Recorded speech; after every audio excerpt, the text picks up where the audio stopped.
Akhil Bharatiya Congress committee के महासचिव एवं उत्तर प्रदेश के प्रभारी अविनाश पांडे ने दावा किया है कि इंडी गठबंधन को 325 से अधिक सीटों पर जीत हासिल होगी। उन्होंने कहा कि केंद्र की एनडीए सरकार कमोवेश हर मोर्चे पर बुरी तरह विफल रही है। उसने विपक्षी नेताओं का उत्पीड़न करने के लिए एजेंसियों का जमकर दुरुपयोग किया और देश की अर्थव्यवस्था को भी बुरी तरह प्रभावित किया। उन्होंने कहा कि मोदी सरकार की नीयत किसान विरोधी है। मोदी ने अपने उद्योगपति मित्रों के लिए काले कृषि कानून लागू करने की कोशिश की, जिन्हें कांग्रेस के विरोध के कारण वापस लेना पड़ा। कांग्रेस नेता ने कहा कि न्याय पत्र में हमने वादा किया है कि सरकार बनने पर किसानों का कर्ज माफ किया जाएगा। अग्निवीर योजना को रद्द कर पुरानी भर्ती प्रक्रिया लागू की जाएगी। जातीय जनगणना कराने के साथ ही प्रत्येक गरीब परिवार की महिला को 1 लाख रुपए मिलेंगे और सरकारी नौकरी में 50% आरक्षण मिलेगा। इससे पहले समन्वय बैठक में प्रदेश उपाध्यक्ष शरद मिश्रा, प्रवक्ता अंशु अवस्थी ने गठबंधन के प्रत्याशियों को जिताने की अपील की। समन्वय बैठक में सपा जिलाध्यक्ष छत्रपाल सिंह यादव, कांग्रेस जिलाध्यक्ष उत्कर्ष अवस्थी, आप के जिलाध्यक्ष आनंद जायसवाल उपस्थित रहे। बैठक में सीतापुर से राकेश राठौर, धौरहरा से आनंद भदौरिया, लखीमपुर खीरी से उत्कर्ष वर्मा, मिश्रित से संगीता राजवंशी, हरदोई से उषा वर्मा, बहराइच से रमेश गौतम के समर्थन में अपील की गई।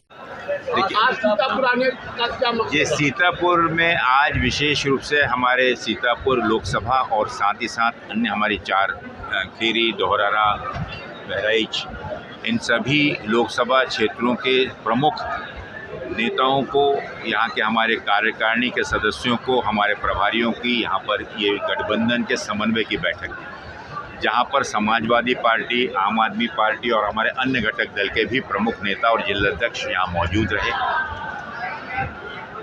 उत्तर प्रदेश में 80 लोकसभा सीटों में गठबंधन के प्रत्याशी चुनाव लड़ रहे हैं।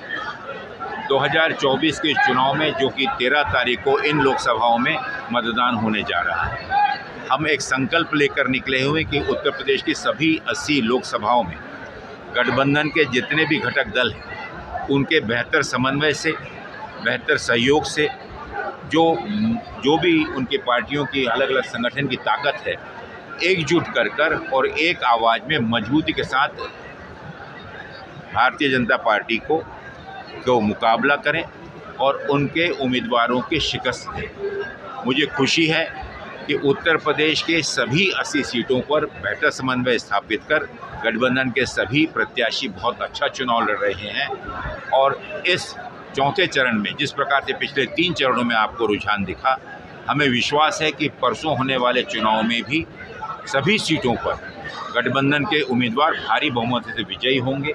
जिस संकल्प को लेकर माननीय राहुल गांधी जी, माननीय अखिलेश यादव जी, खड़गे साहब, सोनिया जी और प्रियंका जी, देश के सभी शीर्ष नेता जिस संकल्प को लेकर इस गठबंधन की जो निर्मित की गई है, उसका उद्देश्य मात्र है कि इस देश में पिछले 10 वर्षों से माननीय मोदी जी के नेतृत्व में चल रही सरकार, जो कि हर मोर्चे पर असफल रही, देश की आर्थिक व्यवस्था बुरी तरह टूट चुकी है, देश में बेरोजगारी चरम सीमा छू रही है और आने वाले दिनों में इससे किसी प्रकार की मुक्ति मिले, इसकी कोई भी आशा और उम्मीद नहीं, क्योंकि देश में एक अनकहा आपातकालीन स्थिति पैदा हुई है।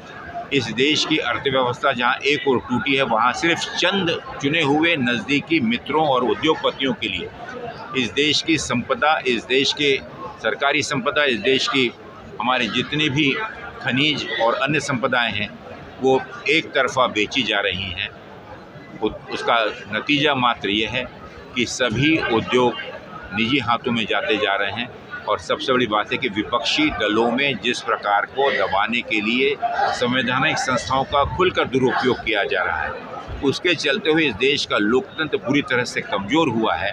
इस देश के संविधान को जहां बदलने की बात की जा रही है, इस देश का दलित, इस देश का मुसलमान, इस देश का अल्पसंख्यक, इस देश का ओबीसी, पिछड़ी जाति जमाती के लोग, गरीब, हर व्यक्ति भयभीत है कि उनका आरक्षण और जो सुरक्षाएं उन्हें संविधान ने प्रावधान की थी, वह सब हटने का भय इस देश के हर देशवासी को है। और इसीलिए इस संविधान को बचाने के लिए, इस देश में पुनः एक बार लोकतंत्र को स्थापित करने के लिए देश की जनता, लोग गठबंधन की ओर भारी आशा और उम्मीद के साथ देख रही है। राहुल जी के और अखिलेश जी के आने वाली 2024 की लोकसभा में इस देश में गठबंधन की मजबूत सरकार दिल्ली में स्थापित होगी और माननीय मोदी जी 4 जून 2024 तक इस देश के प्रधानमंत्री नहीं रहेंगे। जैसा देखा जाए सीतापुर में 3 बार मुख्यमंत्री जी आ चुके हैं, अमित शाह जी आ चुके हैं, प्रधानमंत्री जी भी आ चुके हैं, कांग्रेस से कोई बड़ा चेहरा नहीं दिखाई दिया। देखिए, कांग्रेस के सब बड़े चेहरे आप जान रहे हैं कि सभी जगह में, कल खुद माननीय राहुल गांधी जी और अखिलेश जी हैं, हर एक लोकसभा में अन्य नेता दल जरूर यहाँ पर आए थे। अब आज तो मैं खुद ही आया हूँ यहाँ पर, तो यहाँ पर जहाँ जहाँ पॉसिबल हो रहा है जा रहे हैं। अब क्योंकि समय सीमा कम पड़ी है, इसलिए इन सभी लोकसभा के सीटों को एक साथ बुलाया। कितनी सीटें जीतने जा रहा है गठबंधन? अधिकांश सीट, बहुमत। गठबंधन इस देश में 325 से ऊपर सीटें जीतेंगे।